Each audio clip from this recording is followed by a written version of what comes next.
नमस्कार, आप देख रहे हैं नया भारत दर्पण समाचार और मैं हूं आपके साथ केटी सिंह। आइए रुक करते हैं खबर की ओर।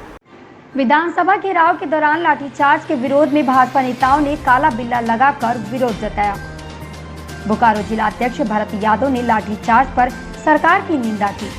जिलाध्यक्ष ने कहा कि तुष्टीकरण की राजनीति के विरोध में भाजपा द्वारा बुधवार को रांची में विधानसभा घेराव के दौरान पार्टी कार्यकर्ताओं पर हुए लाठीचार्ज के विरोध में भाजपा नेताओं ने काला बिल्ला लगाकर विरोध जताया। जिला अध्यक्ष भरत यादव ने कहा कि जिस तरीके से सरकार के इशारे पर हमारे कार्यकर्ताओं, खासकर महिला कार्यकर्ताओं के ऊपर लाठीचार्ज किया गया है, वह बेहद निंदनीय है। लाठीचार्ज से हमारे प्रदेश अध्यक्ष दीपक प्रकाश, महिला मोर्चा प्रदेश अध्यक्ष आरती कुलजूर एवं अन्य कई कार्यकर्ता घायल हो गए। झारखंड सरकार के तुष्टीकरण के खिलाफ शांतिपूर्वक प्रदर्शन कर रहे कार्यकर्ताओं पर लाठीचार्ज की घटना की कड़ी निंदा की है। उन्होंने कहा है कि जिस सदन में संविधान की रक्षा के लिए जनप्रतिनिधि चुनाव कर जाते हैं, वहां धार्मिक तुष्टीकरण नहीं होना चाहिए। ये भारतीय संविधान की मूल भावना के खिलाफ है। कार्यकर्ताओं और आम लोगों पर सरकार ने जिस बर्बरता से बल प्रयोग किया, उसकी जितनी भी निंदा की जाए कम है। सरकार लाठी के दम पर जनता की आवाज को दबाना चाहती है, लेकिन इससे भाजपा कार्यकर्ता डरने वाले नहीं है। आगे भी आंदोलन जारी रहेगा। बोकारो से ब्यूरो चीफ शेखर की रिपोर्ट। क्या कार्यक्रम आप लोग का? देखिए, कल आप लोग जानते हैं कि हेमंत जी के नेतृत्व में जो झारखंड में यूपीए की सरकार चल रही है, उनके तुष्टीकरण नीति के खिलाफ प्रदेश नेतृत्व के आह्वान पर 8 सितंबर को झारखंड विधानसभा का घेराव था। और ये हमारा लोकतांत्रिक अधिकार है। बहुत ही लोकतांत्रिक तरीके से, मर्यादित तरीके से भारतीय जनता पार्टी के कार्यकर्ता विधानसभा की ओर बढ़ रहे थे, लेकिन जगन्नाथपुर मंदिर के सामने जो बैरिकेडिंग पुलिस प्रशासन के द्वारा सरकार के इशारे पर कर दिया गया था, वहां रोकने का प्रयास किया उन लोगों ने।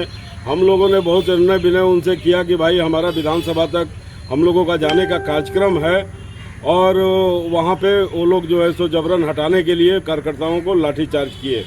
जबकि भारतीय जनता पार्टी के कार्यकर्ता अरगोड़ा चौक से विधानसभा तक लगभग 8.5 किलोमीटर पैदल चल करके आए। अगर सरकार को इस पर आपत्ति थी तो वो अरगोड़ा चौक पर भी रोक सकते थे, डीएवी स्कूल के चौक पर रोक सकते थे, धुरवा के चौक पर रोक सकते थे, लेकिन वहां तक उन लोगों ने आने दिया, क्योंकि उनका एक षड्यंत्र था कि यहाँ पर आने के बाद भाजपा कार्यकर्ताओं पर दमनात्मक कार्रवाई करेंगे।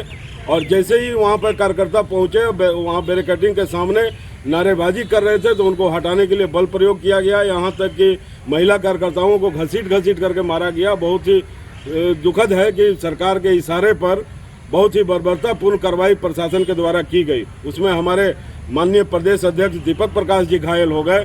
और जिस प्रकार से पुलिस ने उन पर आक्रमण किया कि उसको देख करके लगता है कि शायद सरकार की योजना माननीय बाबूलाल मरांडी जी और दीपक प्रकाश जी के साथ कुछ अनहोनी घटना करने की थी। नहीं तो आप देखेंगे अगर उस वीडियो क्लिप को, जिस ढंग से उन लोगों के ऊपर वार किया गया, अगर हमको लगता है कि केंद्रीय बल नहीं रहता तो शायद कुछ अप्रिय घटना इस झारखंड में हो सकती थी। इसलिए इस घटना का विरोध भारतीय जनता पार्टी के कार्यकर्ता काला फीता बांध करके काला दिवस के रूप में मना रहे हैं। और आगे भी यह विरोध जारी रहेगा जब तक झारखंड सरकार यह अपना तुष्टीकरण की नीति बंद नहीं करेगी। नमाज अदा करने के लिए जो उन्होंने कमरे में एक वर्ग विशेष को कमरा आवंटित किया है, विधानसभा कक्ष आवंटित किया है, जब तक वो आदेश वापस नहीं लेगी तब तक यह विरोध चलते रहेगा। और ये हमको लगता है कि ये लाठी के बल पर झारखंड सरकार दमनात्मक कार्रवाई करके भारतीय जनता पार्टी के कार्यकर्ताओं का, और जो पूरे झारखंड में विगत लगभग 2 वर्षों की सरकार में जो जनाक्रोश पैदा हुआ है, उस जनाक्रोश को दबाने का प्रयास कर रही है।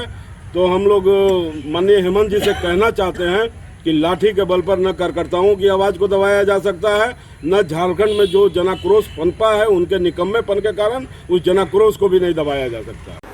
ऐसी ही खबर से जुड़े रहने के लिए देखते रहे नया भारत दर्पण समाचार।